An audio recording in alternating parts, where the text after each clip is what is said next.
Momentum gaining on Capitol Hill to codify the right to same-sex marriage. Fox 5's chief legal correspondent Katie Barlow taking a look at where things stand in Virginia, where there seems to be some confusion there following some recent comments from the governor. Katie.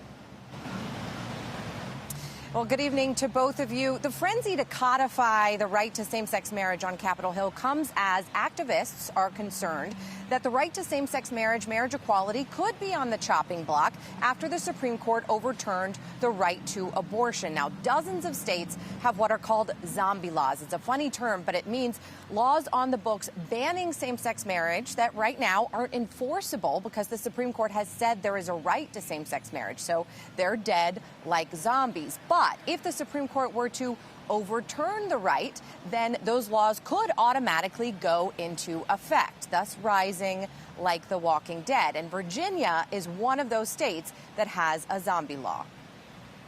However, there is a provision in Virginia's Constitution that was passed in 2006 that said that same-sex marriage is not permissible under the Virginia Constitution. So if Obergefell is overturned, there is some very serious concern that same-sex marriage will be unlawful in Virginia.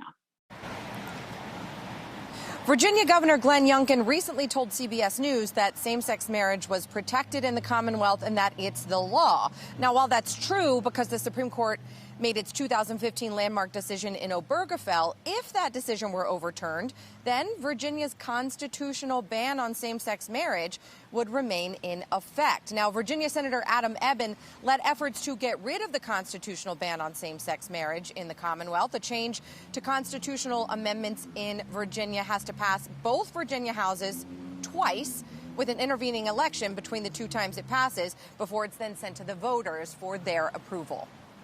The Constitution of Virginia says that marriage would be limited to opposite sex couples. And we've had legislation to change the Constitution that passed one year, but it has to pass 2 years in a row. And the Republican House majority had defeated it this past year. Mary Bauer from the ACLU also pointed out that today, 1 in 25 marriages in Virginia are between couples of the same sex, and that the Commonwealth has changed a lot since the constitutional ban was passed back in 2006. Back to you. So, Katie, if this were to be codified and this were to become law, what happens if it's overturned? What really is the law then? Well, if they're able to get a law through both houses of Congress and on the president's desk that protects the right to same-sex marriage across the country, then this argument could really be null and void. Any efforts to ban same-sex marriage would violate that law. Of course, you never know, and there are always situations that could arise legally to raise certain questions. But if Congress were to move forward, like it looks like there was momentum for today, then this could be an irrelevant conversation here in Virginia. But for now, it's still on the books.